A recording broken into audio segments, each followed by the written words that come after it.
Thing with these two has been absolutely humbling to me.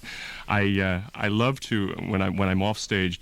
I don't go back to the dressing room much. It's the kind of thing that I think I'll remember the rest of my life. Just to watch these two work together and inspire each other, and they have this sort of working relationship where I feel that they see how the other one is singing and performing, and it inspires them to do their best, and it's absolutely inspiring to watch, and it's just been a wonderful thing for me to be involved in. It's a great partnership, and it brings out just about the whole gamut of passions for both of them. Exactly. And you, as a French diplomat, just observe all that. I get to observe it. It's quite an honor, actually.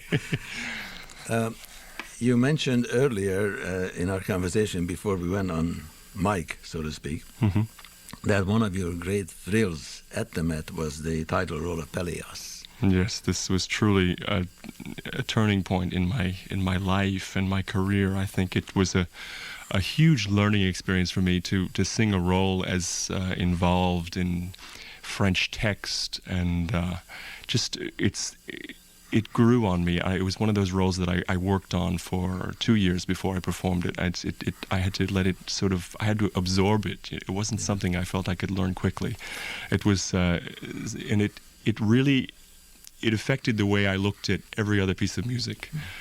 It's interesting because it is a role that is a kind of an ambiguous role in terms of tessitura, because tenors have sung it. Right. Did it bother you? It's always a little low for tenors. It's always a little low, but I always felt that a high baritone, if he's got the top A, and a good float to his voice, I think it is more. It's meant more for that. I think because it really.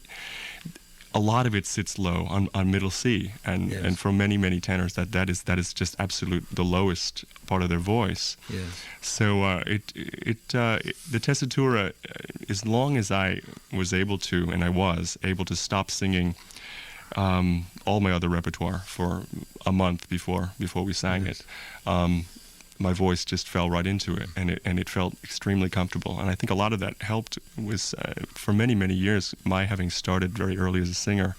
I for many years thought I was a tenor, and I had developed a technique as a tenor, but I was a tenor without high notes, and it was strange. When I was 28 years old, I decided to switch and just be what I was naturally, a baritone. With a good upper extension, and it's amazing. I started working immediately as soon as I decided to do that. So Pagliacci actually fell into place quite well because of it. That's very interesting, because there are quite a few French roles that fall into that category, the so-called baritone Martin. You are really an all-American creation, so to speak. I know you are international now. You've been singing in London, Paris, all over the place. But basically you are almost like the creature of the Metropolitan Opera. I'm quite proud of that, actually.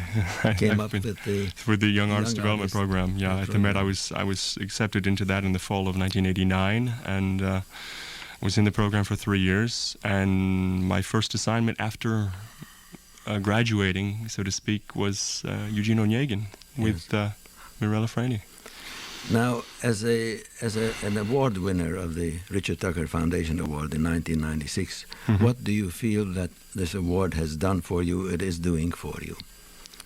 Well, it certainly is great exposure. It's a wonderful honor, having grown up listening to Richard Tucker records. It was one of the first opera recordings I had was Richard Tucker. In memoriam. It was a Christmas gift, I remember, in 1976, and he passed away in 1975, I think. That was my first exposure to Richard Tucker, and I have been very much always a great admirer of his voice, and a very thrilling voice. And so for me, it's a great honor, and also to know that Robert Merrill, who is my absolute idol as a baritone, was the concert originally was going to be was the two of them, right. And since I have developed I whenever I meet Robert Merrill, it's always quite that's the big thrill for me. He's a wonderful speaking guy, with that man. Another all-American career. Absolutely. I'm looking at your current repertoire. I'm only looking at what is probably 1/3 of all the roles that you know. But of course, in addition to Pagliacci and Valentine, Valentine is coming up. I have not sung that yet. That's coming up in the spring. This season. Yeah, this season, yeah. Right. But you have your Mozart roles, Count Almaviva in particular, Guglielmo, and quite a number of Italian And Don Giovanni roles. as well. Don Giovanni? I sang Don Giovanni this past summer and the summer before, and it's a role that I'm doing a lot in the next few years. But you haven't sung it at the Met, right? You have. Next year I will. Next year, good. Next year. Excellent. Excellent. And then your standard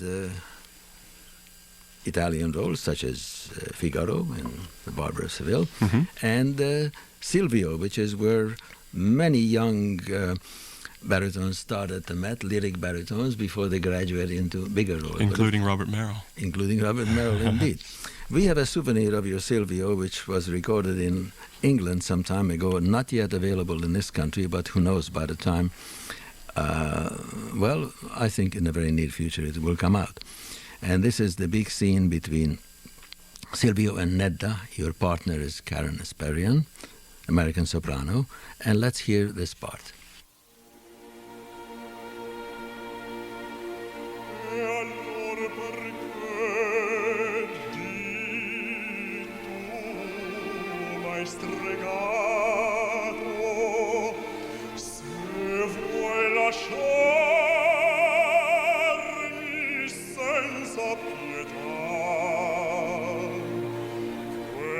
Bacio tuo, perché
the Nedda Silvio duet from Leoncavallo's Pagliacci, and the Silvio is my guest, Dwayne Croft.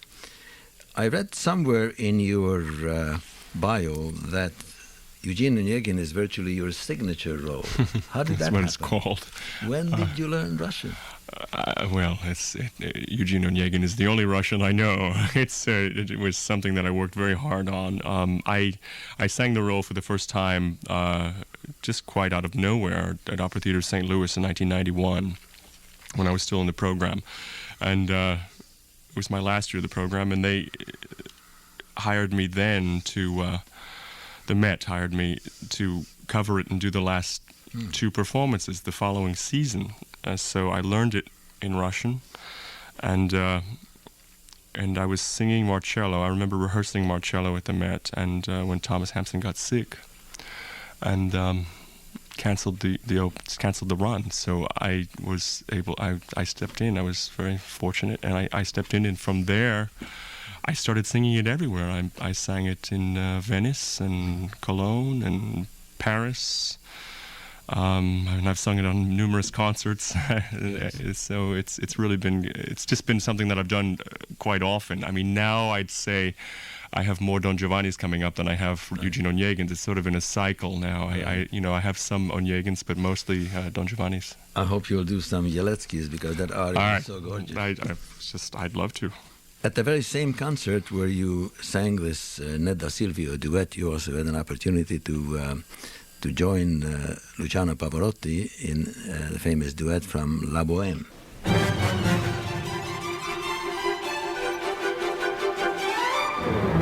In un coupé, compagnia di re, mi salutò ridendo. Da musetta le dissi, e il cor non batte, o non lo sento. Grazie al velluto che il cor c'ha gusto davvero, c'ha gusto davvero. Loyola va, ti rodi e ridi. Non batte? No. Bene.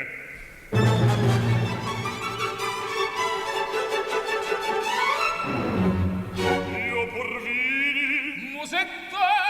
Mimi. L'hai vista? Oh, guarda. Era in carrozza e vestita come una regina. Viva, ne son contento. Giarno si strugge l'amor. Lavoriam.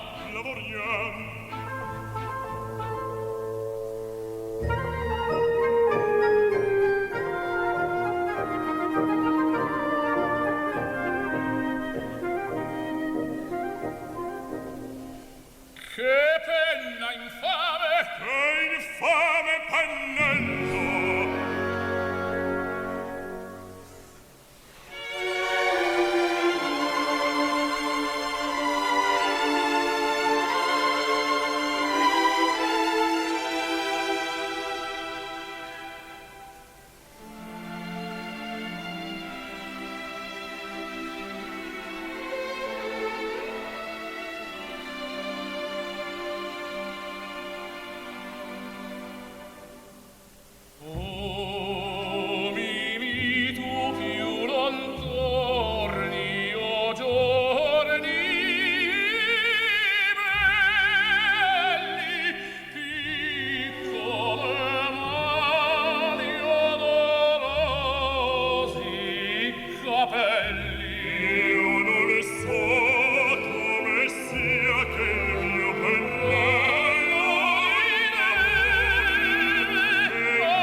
Marcello, my guest, Dwayne Croft, and Rodolfo is Luciano Pavarotti, a recent recording in London about to be released in this country. You are approaching probably your busiest Met season this year. Probably one of the more busy, yes. Right. And one of the new roles in your repertoire will be Billy Budd. Yes, something I'm really looking forward to. I'm quite thrilled about this. It's they put together, aside from me, they put together quite an incredible cast of the opera, and I'm very much looking forward to that. Do you find the role well placed into your voice, so to speak? Absolutely, in my favorite part of the voice. It sits right in the high baritone area, and it's I love singing. It's very comfortable, and can't wait to let it go. What other roles that you're looking forward to interpreting that you so far haven't done? And oh dear. Well, I'm very much looking forward to singing Don Carlo. I'm singing my first posa, but that's not until '99. Mm-hmm. I figure I want to give it time to sink in and really be ready for it. I don't imagine I'll sing a lot of Verdi, but I certainly would like to sing that one and see where it goes from there. You know, right. I think that's what I'm very much looking forward to that. And what else? I will be I think putting Hamlet, Thomas's Hamlet into my repertoire. Very good. I'm glad that this opera is coming more into vogue, so to speak, because it too has suffered a long neglect. Well, your career just couldn't look better to me as a not so distant observer, and I imagine it looks pretty good to you. It's quite exciting at a closer range. I really enjoy talking with you, and we'll be listening to you now in the second part of the Richard Tucker Foundation Gala. So let us go back to Avery Fisher Hall. Many thanks. Thank you very much.